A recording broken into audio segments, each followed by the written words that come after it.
Hi, hello. Welcome to the episode of Isaiah's Newsstand. It's your host, Isaiah Edwards.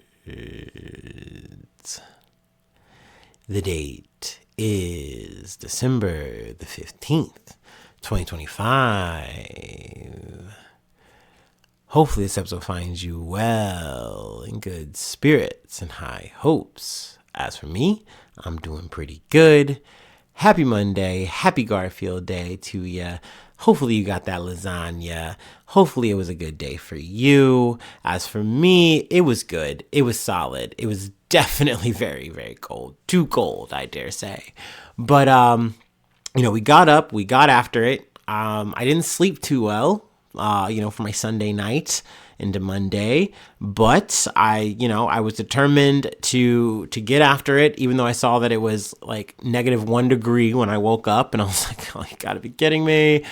But, I got, as many layers on as possible, and I got right out into it, and got to work a little bit late, which was unfortunate. Overall, the roads I thought were going to be completely fine, completely clear. But as I got closer to work, there was just still snow on the ground. And I was like, damn, that's kind of crazy. But all right, whatever. We move slowly but surely. And, we made it to work just a little bit late. I got over to my department, my 2 trash compactors, and my cardboard one was working just fine.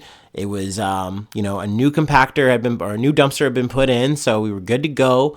But I noticed that there was an issue on the composite trash. It was just filled up to the brim, and as I was pushing around on it, I wasn't too on it because I kind of had to bounce back over to cardboard. That's my priority. But maintenance had came over to me and they said, hey, just so you know, the other trash compactor that's frozen. It's frozen over. And I'm like, huh? That's never happened before in my time here, but okay, all right. I trust you guys, y'all the experts. And, but then later on, their higher up it came over, said what's up to me, and then they checked it out.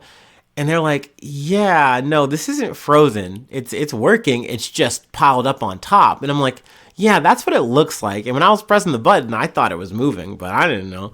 And so then the rest of maintenance comes over.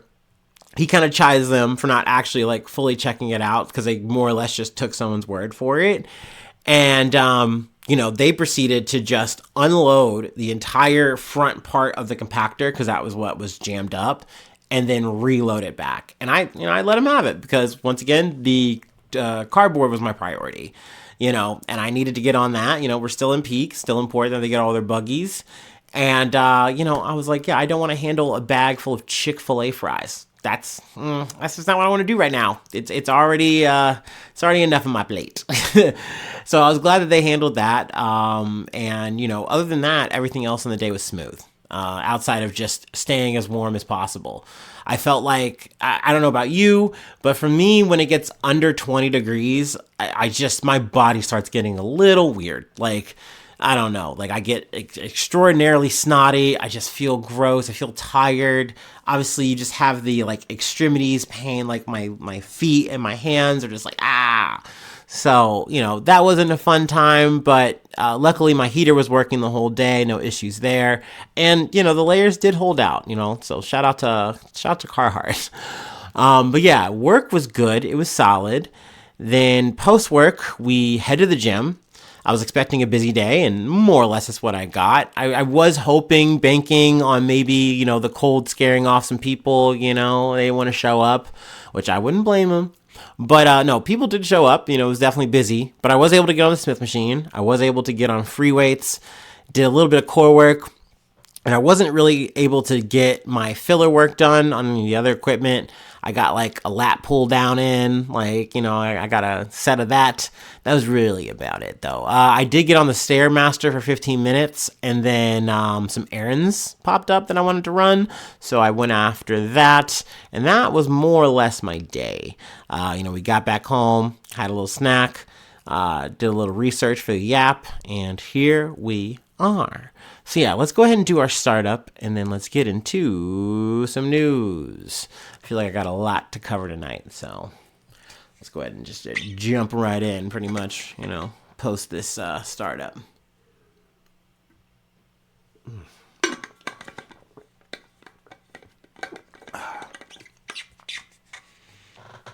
I think they said they're supposed to warm up in Ohio later this week, and I need it. I need it because it is too cold.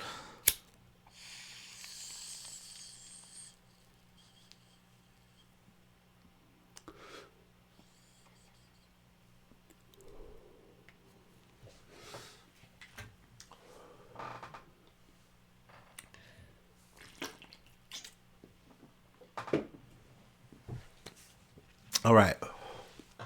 From CNN, Chile elects Kast as president, deepening regional shift to law and order politics. Jose Antonio Kast won Chile's presidential election on Sunday, leveraging voter fears over rising crime and migration to take the country to its sharpest rightward shift since the end of dictatorship in 1990. Kast secured 58.30% of the vote in a runoff with leftist candidate Jeanette Jara, who was at 41.70%, with more than 95% of the ballots counted. Democracy has spoken loud and clear, Jara said as she conceded. I've communicated with Jose Antonio Kast and wished him success for the good of Chile. Kast has been a consistent right-wing hardliner throughout his decades-long political career. He has proposed building border walls, deploying military to high-crime areas, and deporting all migrants in the country legally. So it's giving Trump. He even ran on the slogan "Make Chile Great Again," which, I mean, this fits this this bird's eye view that I feel like we've kind of been seeing and covering over the years, since we've really gotten into podcasting. There has just been this shift, socially to the right, and you just see all the kind of politics kind of following suit, unfortunately, at least in a lot of cases. So, Kast, I'm not a fan of. Son of a Nazi member, so that was a fun fact about him. And then also I heard that it was a Pinochet enjoyer, which was the authoritarian dictator of Chile. So it's kind of weird that it's like, hey, we kind of want that vibe back. Yeah, we kind of need that for the crime and the migration. And the migration thing is a really, sad, once again, trend that, we just keep seeing, is just that's a button that you can kind of press and say, hey, they're actually the reason for all our problems. Even though when you look at the crime statistics, it's not showing that it is, any kind of immigrants who are causing the spike in crime or any kind of rise in crime. In fact, it's the contrary.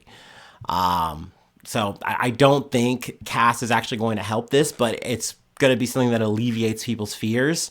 And, I guess when you have an incumbent, that is where, Jara is coming from.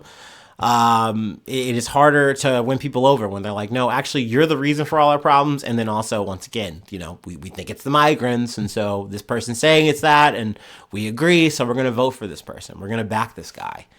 So, yeah, I mean, I guess we will see how things go. With the Kast administration out of Chile. I mean, I will say we really haven't covered Chile too much. Excuse me. But I figured I'd go ahead and start off with this story out of Chile because I know the election thing, wrapped up. Of course, I still haven't heard much from Honduras in terms of the election results there. But, definitely on either of these stories, I will come back with any more updates I find. Let's move on. Let's take it to the States. From ABC News, FBI disrupted alleged terrorist bombing plot in Los Angeles, according to officials. Attorney General Pam Bondi announced Monday that the FBI disrupted a massive and horrific terror plot by an anti-government extremist group allegedly planning a series of bombings against multiple targets in Orange County in Los Angeles, California, beginning on New Year's Eve. Bondi said the plot by the so-called Turtle Island Liberation Front which she described in the announcement as a far-left, pro-Palestine, anti-government, and anti-capitalist group, also planned to target ICE agents and vehicles. At a Los Angeles press conference Monday morning, Bill Asaley, Assistant U.S. Attorney for the Central District of California, and Akil Davis, Assistant Director in charge of the FBI's Los Angeles field office, said that 4 people identified as Audrey Eileen Carroll, 30, Zachary Aaron Page, 32, Dante Gaffield, 24, and Tina Lai, 41, were arrested and each charged with conspiracy and possession of an unregistered destructive device. Additional charges are expected to be filed against the suspects, Saley said. The FBI on Friday intercepted a scheme by members of a violent extremist group we believe determined to detonate explosives at multiple businesses on New Year's Eve, according to Davis. The 4 people arrested, whom Davis said were members of a radical faction of the Turtle Island Liberation Front, or TILF, a violent, homegrown anti-government group, allegedly planned to plant backpacks containing improvised explosive devices to be detonated at multiple locations in Southern California, targeting U.S. companies. The IEDs were coordinated to detonate at midnight on New Year's Eve, Davis said, adding that the suspects were arrested Friday by FBI while they were allegedly assembling the devices in the desert. All 4 will appear in federal court Monday afternoon, according to officials. Though he declined to name the companies that were allegedly targeted, Asaley described them as logistics centers. He added that there were at least 5 locations that the suspects allegedly planned to target in Orange and Los Angeles counties. According to the criminal complaint, Carroll provided a confidential human source with the FBI a handwritten document in November titled Operation Midnight Sun that detailed the alleged plot to plant backpacks with IEDs that would be simultaneously detonated at midnight on New Year's Eve, targeting 2 U.S. companies. Carroll and the other participants are alleged to have formed a signal chat known as the Order of the Black Lotus, which Carroll deemed a radical faction of the TILF and ultimately used it to discuss their bombing plot, according to the complaint. In their Operation Midnight Sun planning book, the group is alleged to have gone into meticulous detail, alleging how they would split into teams and plant backpacks with IEDs along their assigned buildings, the complaint says. An off-ground team member would be assigned to monitor police scanners in the event law enforcement was alerted or responding to their designated scenes, according to the complaint. In a search of Carroll's residence, according to the complaint, investigators uncovered posters and materials associated with TILF, including one reading Death to ICE and another reading Death to America, Long Live Turtle Island and Palestine. FBI Director Kast also posted Monday that a 5th person believed to be linked to the Turtle Island Liberation Front had been arrested by the FBI in New Orleans for allegedly planning a separate violent attack. So, yeah, I mean, it's pretty shocking to just have, like, I feel like, I mean, this isn't a group I've heard of before, but it seems like they're very front facing. Like, you know, it seems like they have their ideals and stuff. Like, you know, they're posting it, they're talking about it. But then to say, hey, we're gonna have the subgroup that is just gonna go like actually do this shit. We're gonna get active. Like, okay, well, I mean, you're from there already leaving a trail, which apparently the FBI was just pretty quick and easy to get onto and follow. I mean, this seems to be a good thing that they were able to stop it because, you know, from what I'm reading, from what I'm seeing, it seems like they were very serious about doing this. I don't know what the buildings were, but I mean, that doesn't matter. That's neither here nor there, you know, because if you're causing property damage, you never know if you're going to cause any kind of human damage there. So, you know, obviously that's a concern for me, covering this kind of shit. You know, I mean, sure, I can say, hey, your heart's in the right place here. By all means, that's great. But when you're taking us to that action of saying, hey, no, we're so about it, we're so real about this shit, we're gonna make some change. It's like, well, what change were you really gonna accomplish? Like, what was blowing up any of these buildings gonna actually do? You're spreading awareness. Like, you're not overthrowing the government from fucking California, dog. I just don't see it. So it's hard, nigh impossible to back this kind of shit when you see it. And it just seems so silly and foolish. Yet they were seemingly very, serious about this. They were ready to get very meticulous and really ready to make this fucking shit happen. Operation Midnight Sun or whatever the fuck. So yeah, it seems like this is definitely a dub for the FBI. I feel like I don't often cover that without being like, oh yeah, nice drugs you got. But like, no, I think they were definitely on to stopping something. So, I get why Kast Patel's giving himself a bit of a pat on the back for this one. But yeah, I wanted to talk about that. We'll definitely come back if I hear or learn any more. Like I said, I am completely new to this group. TILF, if you will. I'm going to use the acronym because it's just funny to say TILF. But yeah, if I hear any more about this, we'll come back. We'll circle around. Anyway, next story. Let me go ahead and take a water break. I need to hydrate. Ping. Oh man, oh man, oh man.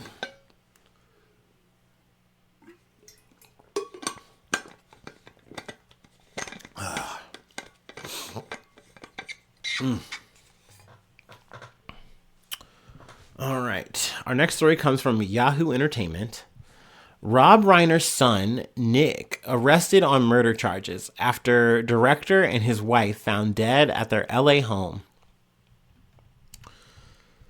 Longtime actor and director Rob Reiner and his wife, Michelle Singer Reiner, were found dead in their Los Angeles home on Sunday afternoon, and their 32-year-old son was taken into custody and booked on murder charges.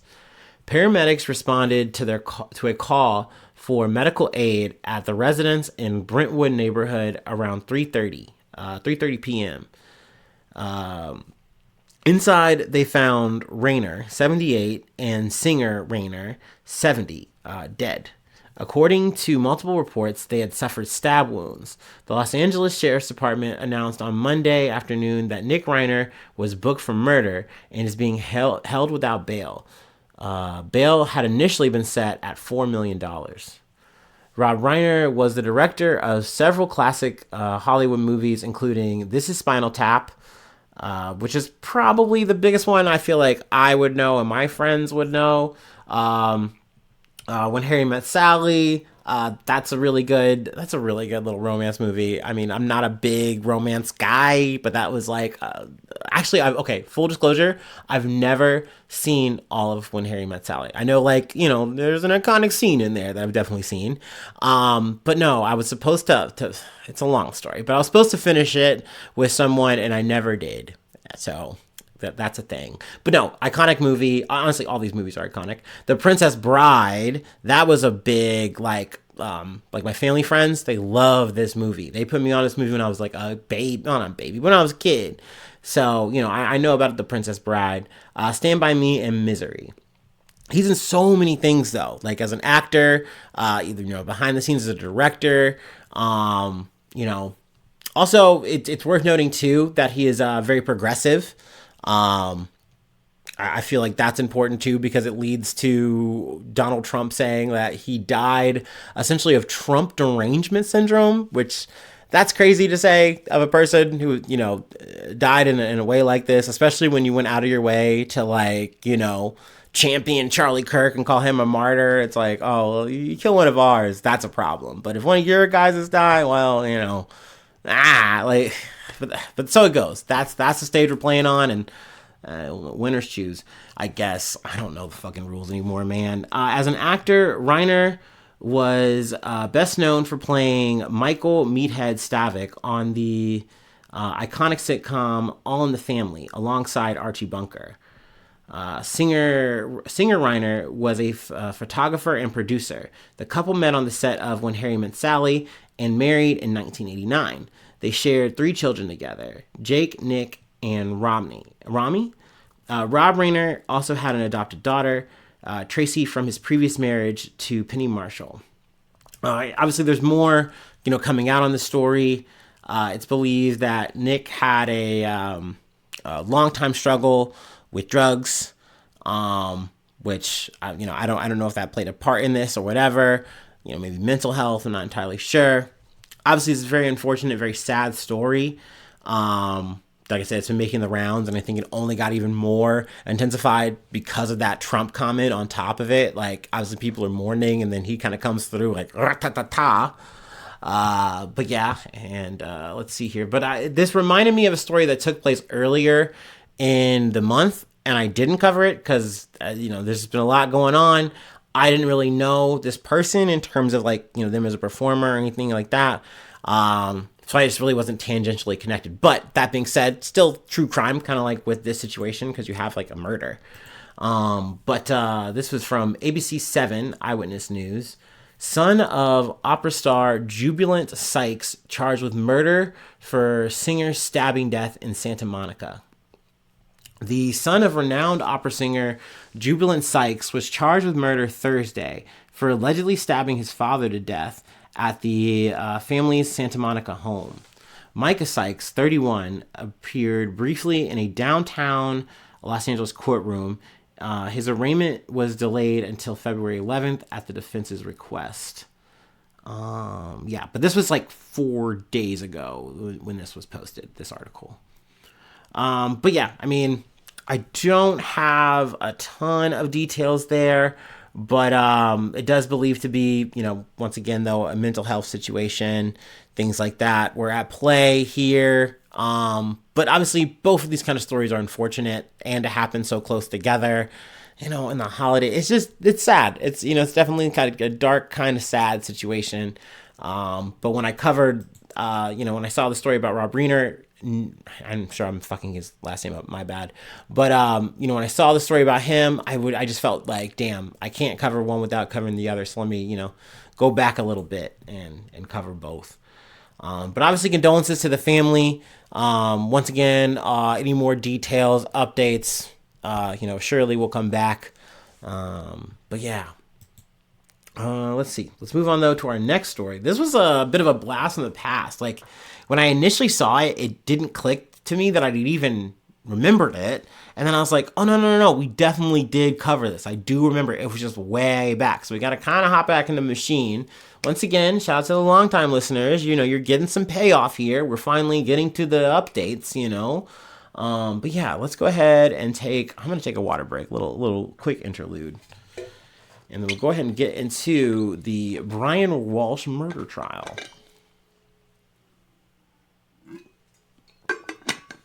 This is going to be a read along. So, from ABC News. Brian Walsh murder trial. Jury finds husband guilty of killing and dismembering wife. Brian Walsh, a Massachusetts man accused of killing and dismembering his wife, the mother of their 3 children, has been found guilty of first-degree murder. His wife, Anna Walsh, went missing on January 1st of 2023 at the age of 39. Brian Walsh pleaded guilty last month ahead of the trial to lying to police following her disappearance and improperly disposing of her body, though he denies he killed his wife and has pleaded not guilty to murder. Anna Walsh's body has not been found. So that's pretty surprising to have a wrap up like this, to have a culminate like this without them finding the body, but getting the conviction all the same. Kind of goes to show like how damning the situation looked for Walsh, where it's like, I'm sure he's sitting around with his team. It's like, yeah, man, I mean, we tried, we did the best we could, but I don't know if they're going to buy it, dog. I think maybe you take a deal. And maybe he was like, yeah, I don't think they bought it. But let's continue. Let's continue to read. After deliberating for nearly 4 hours following closing arguments on Friday without reaching a verdict, jurors resumed deliberations Monday morning for another approximately 2 hours. Brian Walsh remained stoic as the guilty verdict was read. His sentencing has been scheduled for Wednesday. He faces a mandatory sentence of life in prison without the possibility of parole. Sorry, I guess he was found guilty. He didn't plead. My bad. I don't know why I worded it like that. I'm dumb. His sentencing has been scheduled for Wednesday. I already read that. Norfolk County District Attorney Michael Morrissey, whose office prosecuted the case, told reporters outside the courthouse they have heard from Anna Walsh's sister, who said justice has been served. We agree wholeheartedly with their comments as well, he said. Morrissey commented the investigators in the case Morrissey commended the investigators in the case for the amount of forensic evidence able to be presented during the trial. They left no stone unturned. They went to dumpsters, to landfills, to dumps, as well to transfer stations, department stores, lumber stores, CVS, just to gather all this evidence, which was critical in this case. Morrissey said this is the first case, to his recollection, where his office has gotten a first-degree murder conviction without having the victim's body. Let's not lose sight of the fact that Anna's 3 young children will be without a mother, he said.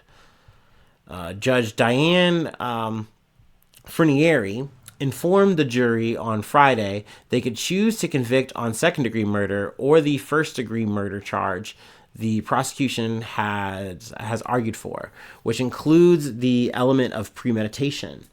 During opening statements in the Dedham trial, defense attorneys said Brian Walsh did not kill his wife, but found her dead in bed on New Year's Day in 2023, calling her death sudden and unexplained, and then panicked and lied to police as they investigated her disappearance, which I no believes on that.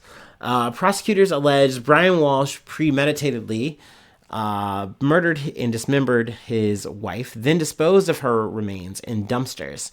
The internet history on his devices on January 1st, 2023 included searches such as best way to dispose of body, how long for someone to be missing to inherit, and best way to dispose of body parts after a murder. And when I read that, that's when it clicked to me that I'm like, oh, I do remember this. I do remember this guy. Because, like, the Googlers, they just stand out to you. It's such a, like, millennial era thing that, like, you just have this, like, you know, this search engine at your disposal, and you're like, oh, well, why don't I just hit this thing up and maybe it'll help me out of this fucking sticky wicket like it always does. And it's like, brother, this is not how to fix your car. Like, this is not how to, like, you know, I don't know, tune your watch, brother. You're trying to get away with murder. You can't leave a digital footprint like that. Not that I'm giving you any tips, like, brother, you're cooked. But, like, it's just crazy that people try to do this shit, like how to scam, how to get away with scam, how to get away with murder, like, and just like I wonder what pops up, just like Viola Davis. It's like so messy, dude. Like, and I know someone fucking died here. Like, it's crazy to do some shit like this and then be like, yeah, man, I'm really thinking about it. What should I do? Clickety clickety click. So fucked, man. We live in a time. We live in an era. Defense attorney Larry Tipton argued during closing arguments that the Commonwealth hadn't proven beyond a reasonable doubt that Brian Walsh, whom he described as a loving father and loving husband, killed his wife or there was any motive to do so. Tipton conceded there's evidence Brian Walsh lied and disposed of the body, but argued there was nothing proving he planned to harm his wife. He claimed the internet search on murder came 6 hours after his wife died, and upsetting searches about dismemberment and cleaning up do not point to a plan, but rather his disbelief. He was just so, he was just so confused. He just had to Google it. Like, he had to get into the head of a murderer, you know, like on some OJ shit. Commonwealth prosecutor Ann Yass, meanwhile, argued during closing arguments that Anna Walsh didn't die of natural causes, but instead Brian Walsh killed her and then disposed of her body to hide the evidence in his methodical plan. The defendant did not want anyone to find Anna's body and to know how she died. So the defendant bought cutting tools at a Lowe's and Home Depot, and he cut up Anna's body, the woman that he claimed to love, and then threw her into dumpsters, she said. Yas said their marriage was in crisis, and they had been having arguments about Anna Walsh being away from the family due to her job in Washington, D.C. She also claimed Brian Walsh knew his wife was having an affair, which the defense has denied. The defense rested on Thursday without calling any witnesses. Reiner noted in court on Thursday that it appeared Brian Walsh would testify in his defense, based on the defense's opening statement, though he ultimately waived his right. Smartest call, because, bro, like, I don't think you have anything to say that's gonna fucking woo the jury in your favor. You're gonna have to let the defense story really hold you. And, I mean, obviously we see it didn't. Evidence presented during the 2-week trial included surveillance footage of a man believed to be Brian Walsh buying tools and other supplies at a Lowe's on January 1st, 2023. A receipt showed the items, including a hacksaw, utility knife, hammer, snips, Tyvek suit, shoe guards, rags, and cleaning supplies, totaling $462. Were purchased with cash. Brother, also, like, it's important too to see. I wish I should have posted this in the thumbnail. But you have the picture. It's like him. You see the buckets. You see, like, bags of shit. He's the only guy walking around in 2023 in a Lowe's with a fucking, like, surgical mask on or mask on. Like, it's screaming, I did a murder. It's giving Breaking Bad. Like, if you've seen the episode where they try to cover the shit up, like, it's just like that. Like, it's crazy. This dude it's just, he's doing all the things you would expect a murderer would do. Like, it's just out of a fucking TV show. It's just like out of a movie. And it's just so bad. It's so bad how he magoos his way through this. But that being said, there was still no body found. So he was, in that regard, sadly, grimly, effective. And, you know, he was able to do that. But that being said, he left such a fucking obvious trail that they were able to be like, no, dude, it's you. And a jury is like, no, we believe that it was you. Let's see. I'm going to do a little bit of fast forwarding here. They did find DNA that they were able to tie, like blood. Yeah, blood was also found in the basement of the family's rental home in Cohasset. Another forensic scientist with the crime lab testified. They talk about she was reported missing by her employer on January 4th of 2023. Brian Walsh told police at the time that she had a work emergency at her job in D.C. and left their Cohasset home on New Year's Day, according to an audio his interview played in court. And that's another thing, man. It's like there's just so many instances where you have lied, dude. Like, so it just doesn't add up that it's like, I'm telling the truth, though. I saw her dead, and I just got so freaked out that you guys would think it was me. So I did a crime of dismembering her body and then trying to hide it. That's the only thing I'm guilty of, though. Everything else, no, I didn't murder her. You had to believe me. Like, no, man, it's just, I completely get how a jury doesn't fucking buy that shit.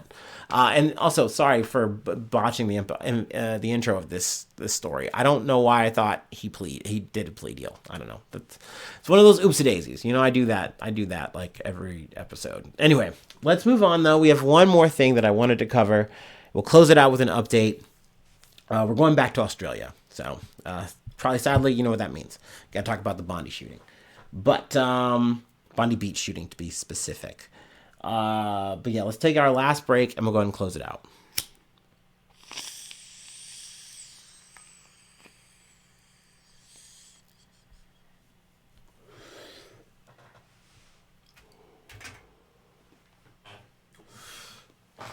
Oh, in terms of the other shooting though, the Brown University shooting, the killer is still at large, there. Hasn't been, at least confirmed as of yet, as of recording this. I just wanted to put that out there.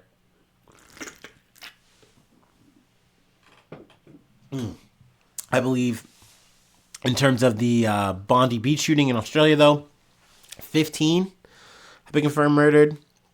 I think I said this in the last episode, though. One of the shooters, the father, he was dead. He was shot and killed. The other one was shot and then apprehended, to my knowledge. There was a person who tackled one of the gunmen, got into a fight, physically wrestled them, and then was injured in the process. That was very harrowing to watch that footage. But yeah, let's go ahead and dig into this. I wanted to get it from this perspective from NPR. Australia announces strict new gun laws. Here's how it can act so swiftly. At least 15 people were killed at a beach in Sydney, Australia, on Sunday, when a father and son opened fire on a crowd celebrating the beginning of Hanukkah. At least 42 people were hospitalized. Prime Minister Anthony Albanese described the shooting as a terrorist incident targeting Jewish Australians. Also, I want to pause here because, I was listening to BBC on my drive, and I'd heard from Benjamin Netanyahu essentially is on a bit of a press campaign here, saying the reason this happened is because you decided to give statehood to Palestine. You decided to recognize Palestine. You emboldened this behavior. And it's just so crazy to push that kind of fucking narrative here. Now, I do believe that more or less Australia is, bucking back against that. They're saying, hey, this is the thing that happened. We are bolstering security. This is very unfortunate. It's very sad. We're investigating this. We're trying to do the best we can to make sure that something like this doesn't happen again. Of course, there's also been people who are saying, well, yes, tensions have been building, have been brewing. We've been seeing this kind of activity in terms of rise of anti-Semitism and things of that nature. So there are people on the ground saying no, we're not too surprised that this happened. But once again, I just wanted to preface that it's crazy for Benjamin Netanyahu to say, you see, it's because you recognize Palestinians as people. This is why these terrorists did what they did. Mass shootings are rare in Australia, which has historically strict gun laws. But Sunday's deadly massacre has prompted Albanese and other Australian officials to revisit those laws and call for further restrictions to prevent more mass shootings in the future. Let's see. The origin of Australia's notoriously strict gun laws dates back to 1996, when a gunman killed 35 people in an attack in Tasmania. The April 28th mass shooting came to be known as the Port Arthur Massacre, and almost immediately the bloodshed prompted Australia's political leaders to unite behind an effort to tighten the country's gun laws. That effort was led by Conservative Prime Minister John Howard. Now, this is something I've referenced lightly when I've kind of talked on my little spiel rant whenever, I really get arced up about, gun-related shootings, especially when we're talking about America, because we have these kind of shits all the fucking time. And every time we walk away saying, I can't believe this is happening. We got to do something. We got to make some fucking change. And then Congress just kind of kicks around the fucking ball and does absolutely nothing. And at this point, we're all numb to that. We're very desensitized. But, for Australia, in that moment, in the 1990s, they said, yeah, dude, this is fucking terrible. We don't want this to fucking happen again. Let's make changes so it doesn't. And, for a very long time, that was very successful. And I would still argue that it is, Yes, you have this situation happening again, unfortunately, it unfolds this way, but still, not the same numbers, not the same fucking, extreme outcomes, and it's not happening at nearly the same fucking frequency. And not to mention, you still have that same kind of earningness to say, earnestness? What I'm trying to say here. That you want to say, well, what can we do now? Let's revisit this in earnest and make more changes because we don't want to see this happen again. So I'm very happy to see this. Let me just actually, I'm going to fast forward. They talk about the buyback program they did. Looks like they put them. Let's see, more than 650,000 guns were surrendered, which that's a really big turnaround. But once again, people kind of saw that in that moment, and they're like, yeah, actually, yeah, my gun rights and shit be damned. We don't need it. You know what I mean? they let that moment, they felt that moment happen, and they're like, yeah, I don't want to keep my gun. I don't need it. Which, I mean, look, I get that. I completely understand that. Let's see here. Albanese said in a press conference Monday that the Howard's government gun laws have made an enormous difference in Australia and are a proud moment of reform, quite rightly achieved across the parliament with bipartisan support. Let's see here. But Australian firearm ownership has been on the rise again in recent years. The public policy research group, the Australia Institute, wrote in January report that there were more than 4 million guns in the country, which is about 25% higher than the number of firearms there in 1996. Certain provisions of National Firearms Agreement have been inconsistently implemented and in some cases watered down, the group said. I also believe, too, that the two shooters, I think, had I might be getting this number wrong, but they had several guns at least. I think they had 6, that they actually owned. So, I mean, that kind of goes to show, it's like, yes, clearly you had these fucking things in place, but they've definitely kind of laxed or lapsed in time, or, clearly these people were able to exploit, find workarounds, things like that. Let's see. But let me talk about these measures. I'll just go ahead and skip to that. Renegotiate the National Firearms Agreement, which was enacted in 1996 and established Australia's restrictive gun laws.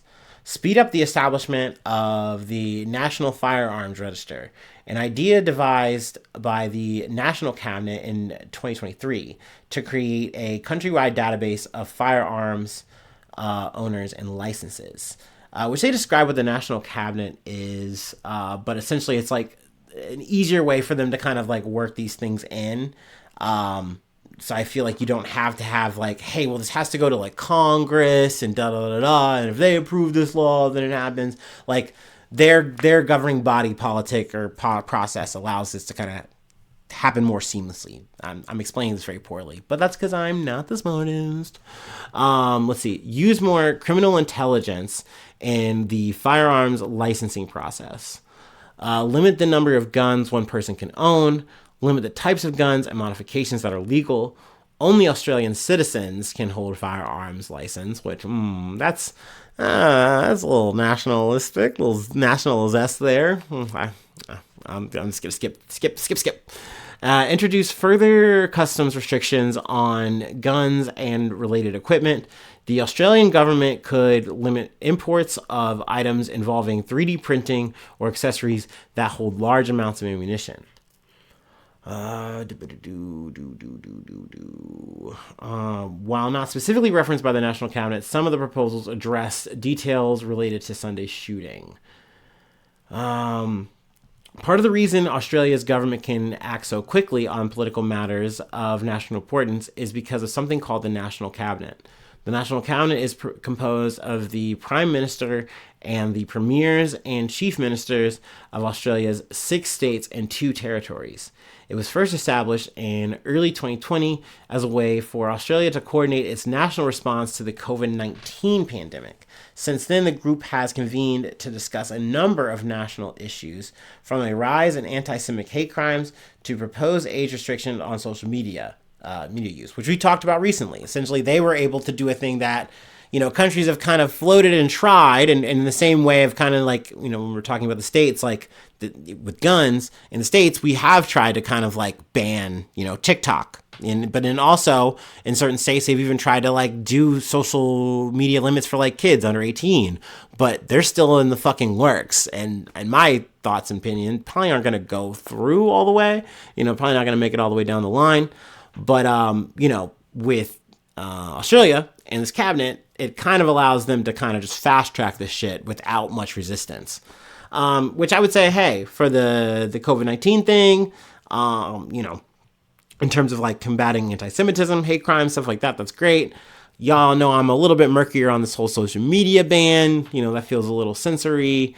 And I'm sure people, especially if, you're pro-gun rights and things of that nature, Second Amendment, Americans, you're thinking, yeah, like, I don't want my rights infringed upon. This feels intrusive, and, like, we should have something that stops this kind of, process.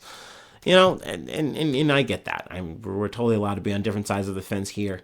But it is cool to at least see something that it's like, hey, you just have that reaction from the public. You have that reaction from the actual politicians, and they are actively, quickly moving to try to make something happen. They're not just giving you fucking lip service. They're not talking about fucking locked doors or fucking, mental health that they're not going to actually deal with or anything like that. They're actually trying to attack the problem. And I think that that's the bare minimum that people want from their politicians in times like this. You know what I mean? They know that you can't actually wave a magic wand and undo this shit or stop this shit from happening in the future. We all know that.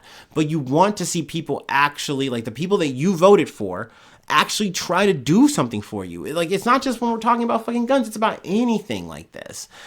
But in so many ways, we go, actually, let's divert the problem. Let's talk about the migrants, which, I mean, technically in this situation, we kind of are again. Hence why I didn't really want to get into the topic of only Australians can own the guns. But that's for another time. That's it. That's all I have for today. This episode ran pretty long, so I will leave it there. If you'd like to help out, support the effort, I do have a Patreon. Patreon.com/IsaiahNews. Become a newsie today. Free ways to hit me up, IsaiahNews1@gmail.com. Feel free to follow me or the podcast on any of the socials. Subscribe to the YouTube. Follow on TikTok. Follow on Spotify. Follow on Apple Podcasts, wherever you like to listen. Leave a like. Leave a cool comment. Sharing is caring. 5 stars on Spotify, 5 stars on Apple Podcasts are always appreciated, but you don't have to do any of that. By all means, I just appreciate you coming through and listening to me yap, listening to me bumble through all this fucking news to the best of my ability. Once again, sorry about the Brian Walsh thing. I don't know where my head at was on that one. Boopski, but hey, we got through it. We fixed it. No corrections really needed, huh? I love that. Clap it up for that. But no, that's it. Thanks so much for tuning in. Thanks so much for being a friend, and hopefully I see you soon for some more good news. I love ya. Bye-bye.